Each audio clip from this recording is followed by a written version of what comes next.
সকলকে শুভেচ্ছা জানিয়ে শুরু করছি বাংলাভিউ সমসাময়িক প্রসঙ্গ। এই মুহূর্তে আপনাদের সাথে স্টুডিও থেকে সরাসরি যুক্ত হয়েছি আমি নাফিসা তানজিন। এই অনুষ্ঠানের মাধ্যমে আমরা আপনাদেরকে জানিয়ে দেওয়ার চেষ্টা করব সাময়িক সময়ে আলোচিত কিছু প্রসঙ্গ। আজ সোমবার 12 বৈশাখ 1429 বঙ্গাব্দ, 25 এপ্রিল 2022 খ্রিস্টাব্দ। প্রথমেই জানিয়ে দিচ্ছি সিলেটে ঘটে যাওয়া কিছু আলোচিত প্রসঙ্গ। মা বললেন শাসাতে, যুবকরা মেরে ফেলল ছেলেকে।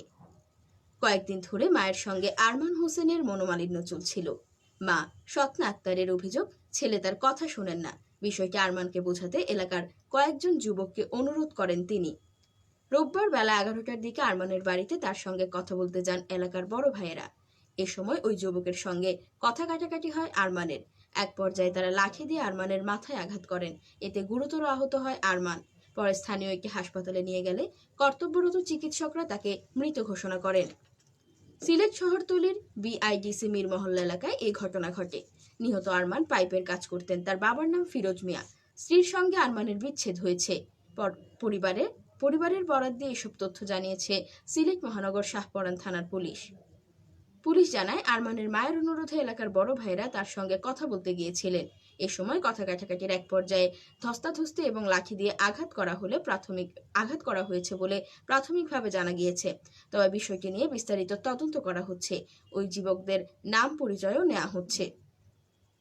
শাহপরান থানার ভারপ্রাপ্ত কর্মকর্তা ওসি সৈয়দ আনিসুর রহমান বলেন, তিনি ঘটনাস্থলে গিয়েছেন। বিষয়টি নিয়ে জিজ্ঞাসাবাদ করা হচ্ছে। যুবকের লাশ উদ্ধার করে সিলেটের এম.এ.জি. ওসমানী মেডিকেল কলেজ হাসপাতালে পাঠানো হয়েছে। সিলেট ঢাকা মহাসড়কে কার্পেটিং, উঠছে পাথর, ঘটছে দুর্ঘটনা। সিলেট ঢাকা মহাসড়কের দক্ষিণ সুরমা অংশে চলছে সংস্কার কাজ। সিঙ্গেল বিটুমিন সারফেস ট্রিটমেন্ট পদ্ধতিতে 3 সপ্তাহের বেশি সময় ধরে মহাসড়কটিতে কাজ করাচ্ছে সড়ক ও জনপথ বিভাগ। সরেজমিনে দেখা গেছে, দক্ষিণ সুরমার চণ্ডীপুল থেকে উতিরবাড়ি পর্যন্ত মহাসড়কে অন্তত 10 কিলোমিটার বিটুমিনের উপর টুকরো পাথর দিয়ে রোলার মেরে রাখা হয়েছে। এখন পর্যন্ত করা হয়নি চূড়ান্ত কার্পেটিং এর কাজ। ফলে অবিরাম গাড়ি চলাচলের কারণে ছাড়া ছাড়া অবস্থায় ফেলা সেই পাথর বেশিরভাগ জায়গায় উঠে চরম ভোগান্তির সৃষ্টি করছে। প্রায় ছোট বড় দুর্ঘটনা ঘটার পাশাপাশি ধারালো টুকরা পাথরে ছোট যানবাহনগুলোর চাকার অনেক ক্ষতি হচ্ছে বলে জানিয়েছে ভুক্তভোগীরা। এই মহাসড়কে চলাচলকারীরা বলছেন, রাস্তায় কার্পেটিং কাজ হচ্ছে, এটা বেশ ভালো। তবে এক্ষেত্রে সংশ্লিষ্টরা শুধু টুকরো পাথর আর বিটুমিন ছেড়ে অনেকদিন ধরে ফেলে রেখে দিয়েছেন প্রায় 10 কিলোমিটার। এতে চরম ভোগান্তির সৃষ্টি হয়েছে। উঠে পড়া পাথরগুলো বড় বড় গাড়ির চাকার নিচে পড়ে পাশ দিয়ে যাওয়া কোনো পথচারী বা মোটরসাইকেল, অটোরিকশা আরোহীর শরীরে সজোরে গিয়ে আঘাত করছে। এছাড়াও আলাদা হয়ে পড়ে থাকা পাথরের গাড়ির চাকা স্লিপ করে ঘটছে ছোট বড় দুর্ঘটনা। 2-1 কিলোমিটার করে কার্পেটিং এর কাজ পুরোপুরি শেষ করলে এমন ভোগান্তি হতো না, কিন্তু এ বিষয়ে সড়ক ও জনপথ বিভাগ উদাসীন। এ বিষয়ে জানতে সড়ক ও জনপথ বিভাগের সিলেট জোনের অতিরিক্ত প্রধান প্রকৌশলী মোহাম্মদ ফজলে রাব্বির মুঠোফোনে কল দিলে তিনি ফোনে কথা বলতে অসম্মতি জানান এবং প্রতিবেদককে বলেন, অফিসে আসেন, অফিসে আসলে বিস্তারিত আলাপ করা যাবে। হাওড়ে বসেই কাঁদছেন বর্তমানে কৃষকরা। সুনামগঞ্জের সবচেয়ে বড় ছায়ার হাওরের মাউতির বাঁধ ভেঙে রোববার সকাল থেকে পানি ঢুকতে থাকে। দেখতে দেখতে ডুবে যায় হাওরে থাকা সব জমির পাকা ধান। একই সঙ্গে কেটে রাখা ধানের বোঝা ও খড়কুটোও ডুবে যায়। তাই ফসল নিয়ে বিপাকে পড়েছেন হাজারো কৃষক। তাদের কান্নায় ভারী হয়ে উঠেছে পুরো হাওর। এদিকে জেলা প্রশাসন থেকে বলা হচ্ছে, হাওরের ধান কাটা 90% শেষ, কিন্তু কৃষকরা বলেছেন ধান কাটা 70 থেকে 60% শেষ হয়েছে। তবে অনেক কাটা ধান জমিতেই রয়ে গেছে। সরেজমিনে গিয়ে দেখা যায়, শাল্লার মাউতির বাঁধ ভেঙে হাওরে পানি প্রবেশ শুরু হতে থাকলে কৃষকদের মধ্যে উৎকণ্ঠা দেখা যায়। কৃষকরা কাটা ধান নাকি জমির পাকা ধান না খড় তুলে আনবেন, এ নিয়ে কিং কর্তব্য বিমূঢ় হয়ে পড়েন। কেউ কেউ কাটা ধানের স্তূপের পাশে বসে কাঁদতে থাকেন। ভাঙা বাঁধের পাশে কাটা ধানের স্তূপের কাছে বসে হাউমাউ করে কাঁদছিলেন আভারানী দাস। স্বামী কানন দাসের মাথায় ধানের বোঝা তুলে দিতে দিতে বললেন, তারা খালি নিজের চিন্তা করে, বাঁধে লাখ লাখ টাকা দুর্নীতি করে। 25 কেয়ার ধান করেছিলাম, 5 কেয়ার কাটছিলাম, এখন নিতে পারলাম না, নিতে নিতে এগুন নষ্টই জীব। তলিয়ে যাওয়া ফসলের চিন্তায় হাওড়ে বসেই কাঁদছেন হাজারো কৃষক। শুধু আভারানী ও কানন দম্পতি নন, পাশেই পানির নিচে কাটা ধান কাটছিলেন আফাজ মিয়া, সিরাজউদ্দিন, মনির মিয়া সহ হাজারো কৃষক। ফসল হারানোর ভয়ে তারাও কাঁদছেন আর বললেন, এই বাঁধ ভাঙতে পারে না, তদারকি অবহেলায় বাঁধটি ভেঙে আমাদের সর্বনাশ হয়েছে। পানি উন্নয়ন বোর্ডের প্রধান প্রকৌশলী এস এম শহীদুল ইসলাম বলেন, সকালে দায়িত্বশীলদের বাঁধ ঠেকানোর কাজ করতে কোনো বাধা ছিল না, কেন করলেন না তারাই ভালো বলতে পারবেন। জেলা প্রশাসক মোহাম্মদ জাহাঙ্গীর হোসেন বলেন, হাওড়ে 90 ভাগ ধান কাটা হয়ে গেছে, ভেঙে যাওয়া বাঁধটি মেরামতের সর্বাত্মক চেষ্টা করা হচ্ছে এবং বাঁধ নির্মাণে যদি প্রকল্প বাস্তবায়ন কমিটি কোনো অনিয়ম বা দুর্নীতি করে তাহলে তাদের বিরুদ্ধে তদন্ত করে ব্যবস্থা নেওয়া হবে। সিলেটে ঈদের ভিড়ে সংস্কার কাজের ভোগান্তি। গত 2 বছর করোনাকালীন বিধিনিষেধের কারণে সিলেট সহ সারা দেশে ঈদ উল ফিতরে ভিড় করে কেনাকাটা করতে পারেননি লোকজন। এবার নেই করোনা, তাই আসন্ন ঈদ উল ফিতর উপলক্ষে কেনাকাটার জন্য সিলেট নগরীর রাস্তাঘাটে বেড়েছে যানবাহন এবং মানুষের চাপ। আর এই সময়ে নগরীর বিভিন্ন রাস্তায় চলমান রয়েছে সিলেট সিটি কর্পোরেশনের নানা সংস্কার কাজ। ফলে মানুষের চলাচলের ক্ষেত্রে সড়ক সংকুচিত হয়ে নগরীর বেড়েছে যানজট, ভোগান্তি পোহাতে হচ্ছে মানুষজনকে। ঈদ উপলক্ষে গত কয়েকদিন ধরে সিলেট নগরীর সকল মার্কেট, শপিং মল সহ দোকানপাটে মানুষের ভিড়। প্রতিদিন সকাল থেকে গভীর রাত পর্যন্ত লেগে থাকে এই ভিড়। এর মধ্যে সিলেট সিটি কর্পোরেশনের বিভিন্ন উন্নয়নমূলক কর্মকাণ্ডের আওতায় চলছে নর্দমা নির্মাণ ও সড়ক সংস্কারের কাজ। সড়কে ফেলে রাখা হচ্ছে নির্মাণ সামগ্রী। সিলেট নগরীর বন্দর বাজার থেকে কিনব্রিজ এলাকা ঘুরে সড়ক দেখা গেছে সড়ক বেশ সংকুচিত হয়ে পড়েছে। সিলেট জেলা প্রশাসকের কার্যালয়, পুলিশ সুপারের কার্যালয়ের সামনেও নর্দমার নির্মাণ কাজ চলছে। এজন্য সড়কের পাশে ফেলে রাখা হয়েছে ইট, পাথর, বালু। এছাড়া সড়কের পাশে নির্মাণ সামগ্রী সহ যন্ত্র রাখা হয়েছে। এতে সড়কের 2 পাশই সংকুচিত হয়ে এসেছে।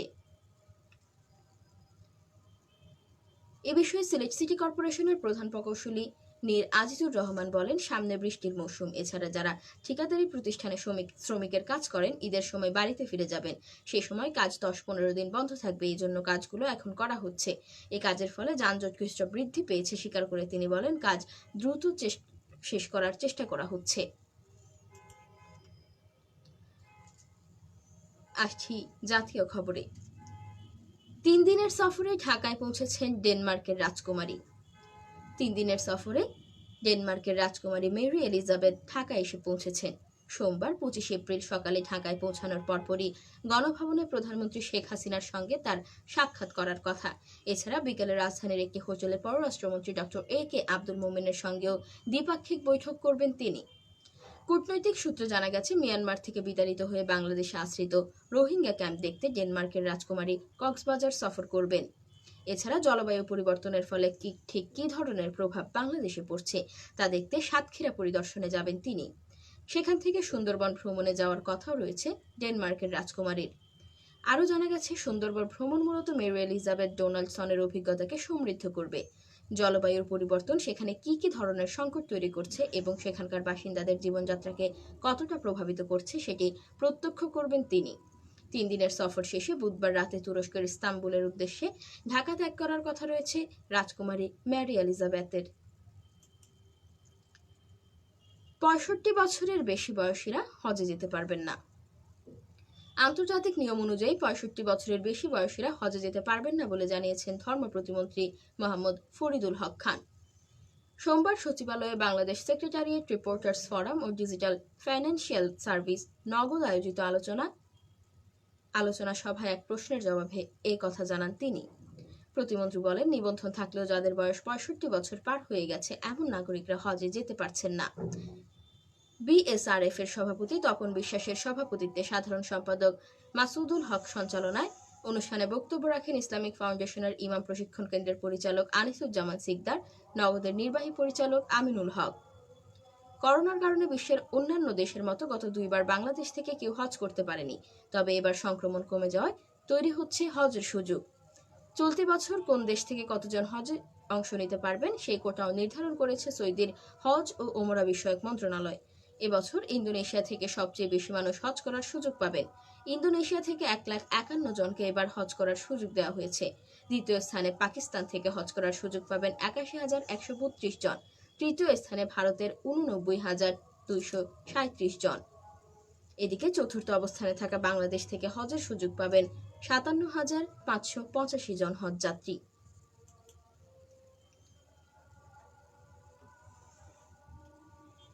নারায়ণগঞ্জ সিটি কর্পোরেশনের মেয়র সেলিনা হায়াত আইভীর কণ্ঠ নকল ও ভুয়া পরিচয় দিয়ে অর্থ আদায় করার অভিযোগে ফেরদৌসারা লতা নামের প্রতারক নারীকে গ্রেফতার করেছে র্যাব। গ্রেফতারকৃত ফেরদৌসারা লতা ফতুল্লা থানার 292 দেওভোগ পানির ট্যাঙ্কির মৃত আব্দুল মান্নান মিয়াজির মেয়ে। রবিবার দুপুরে তাকে দেওভোগ পানির ট্যাঙ্কি এলাকা থেকে গ্রেফতার করে র্যাব 11-এর সদস্যরা। পরে রাতে তাকে ফতুল্লা মডেল থানায় সোপর্দ করা হয়। এ ঘটনায় ফতুল্লা থানার দক্ষিণ সস্তাপুরের মৃত আফসার আলী মোল্লার ছেলে ডিপিডিসি কর্মকর্তা মোল্লা মুনিরুজ্জামান বাদী হয়ে ফতুল্লা মডেল থানায় মামলা দায়ের করেছেন।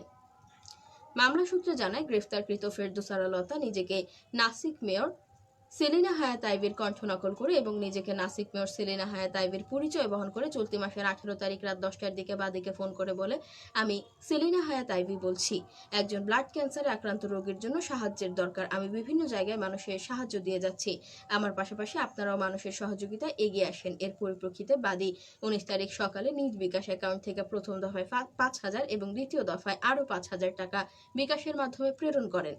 পরবর্তীতে বাদী তার ঊর্ধ্বতন কর্তৃপক্ষ ডিপিডিসি নারায়ণগঞ্জের নির্বাহী প্রকৌশল মোহাম্মদ আনিসের সাথে বিষয়টি নিয়ে আলোচনা করলে তিনি বাদীকে বলেন সে প্রতারণার শিকার হয়েছে।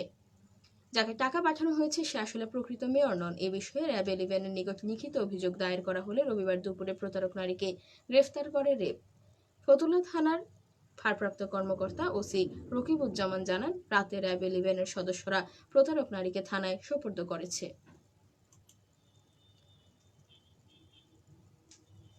আসছি আন্তর্জাতিক খবরে। ফ্রান্সে ইতিহাস গড়লেন প্রেসিডেন্ট এমানুয়েল মাখো। ফ্রান্সে 2 দশকে টানা 2বার প্রেসিডেন্ট নির্বাচিত হয়ে ইতিহাস গড়লেন এমানুয়েল মাখো। প্রতিদ্বন্দ্বী মেরিন লে পেনের বিরুদ্ধে জয়লাভ করে আরও 5 বছরের জন্য ফরাসি প্রেসিডেন্ট নির্বাচিত হলেন মাখো, যিনি এখন পর্যন্ত সবচেয়ে বেশি ভোট পেয়েছেন। বাংলাদেশ সময় সোমবার ভোরে চূড়ান্ত ফলাফল ঘোষণা করা হয়। নির্বাচনে এমানুয়েল মাখো পেয়েছেন 58.55% ভোট। তার প্রতিদ্বন্দ্বী লে পেন পেয়েছেন 41.45%। মাখোর এই ভোট প্রত্যাশার চেয়ে বেশি, খবর বিবিসি।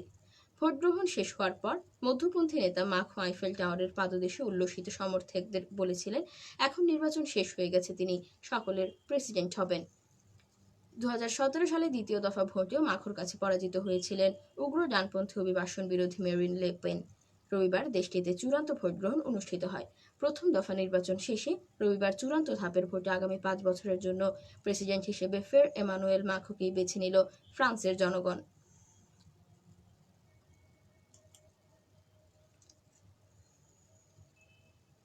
নজিরবিহীন সহযোগিতার জন্য যুক্তরাষ্ট্রকে ধন্যবাদ জেলেনস্কির। ইউক্রেনের প্রধানমন্ত্রী ভলোদিমির জেলেনস্কি নজিরবিহীন সহযোগিতার জন্য যুক্তরাষ্ট্রকে ধন্যবাদ প্রদান করেছেন।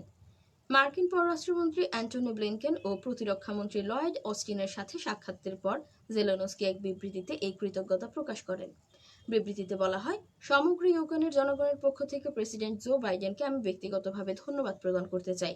ইউক্রেনকে সমর্থন এবং বলিষ্ঠ নেতৃত্বের জন্য বাইডেনকে ধন্যবাদ প্রদানের পাশাপাশি যুক্তরাষ্ট্রের জনগণ এবং কংগ্রেসকেও ধন্যবাদ প্রদান করেন তিনি। ব্লিনকেন অস্টিনের সাথে রাশিয়ার উপর যুক্তরাষ্ট্রের নিষেধাজ্ঞা সম্প্রসারণ নিয়েও তিনি আলোচনা করেছেন বলে বিবৃতিতে উল্লেখ করা হয়েছে। জেলেনস্কি বলেন, আমরা বুঝি এই পথে পরবর্তী পদক্ষেপ কি নিতে হবে।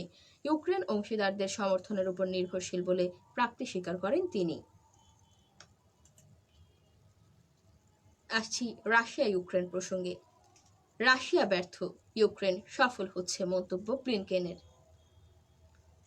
যুক্তরাষ্ট্রের পররাষ্ট্রমন্ত্রী অ্যান্টনি ব্লিনকেন বলেছেন, ইউক্রেনে রাশিয়া ব্যর্থ হচ্ছে, ইউক্রেন সফল হচ্ছে।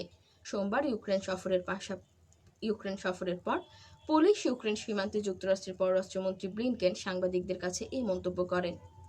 মার্কিন পররাষ্ট্রমন্ত্রী বলেন, রাশিয়া চেয়েছিল ইউক্রেনের স্বাধীনতা সার্বভৌমত্ব নিয়ে নিবে, কিন্তু সেটা ব্যর্থ হয়েছে। তিনি বলেন, রাশিয়া সামরিক অর্থনৈতিক শক্তি জাহির করতে যাচ্ছে, কিন্তু আমরা দেখছি তাদের চাওয়ার বিপরীত হচ্ছে।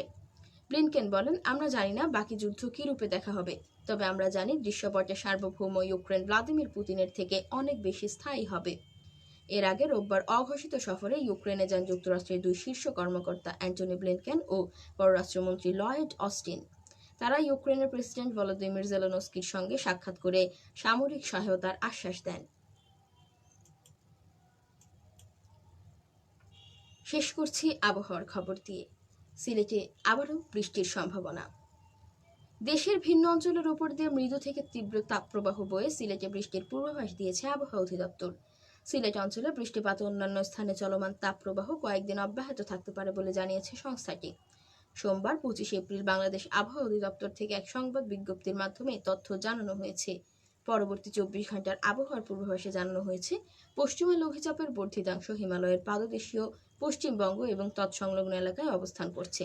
মৌসুমের স্বাভাবিক লঘুচাপ দক্ষিণ বঙ্গোপসাগরে অবস্থান করছে। ফলে সিলেট ও ময়মনসিংহ বিভাগের দু এক জায়গায় অস্থায়ীভাবে দমকা হাওয়াসহ বৃষ্টি বা বজ্রসহ বৃষ্টি হতে পারে। এছাড়া দেশের অন্যত্র অস্থায়ীভাবে আংশিক মেঘলা আকাশ সহ আবহাওয়া প্রধানত শুষ্ক থাকতে পারে। এছাড়া পরবর্তী 72 ঘন্টায় সিলেট অঞ্চলে বৃষ্টি বা বজ্রসহ বৃষ্টির প্রবণতা রয়েছে বলেও জানিয়েছে বাংলাদেশ আবহাওয়া অধিদপ্তর। আজ এখানেই শেষ করছি। সকলে ভালো থাকুন, সুস্থ থাকুন, চোখ রাখুন বাংলাভিউর পর্দায়।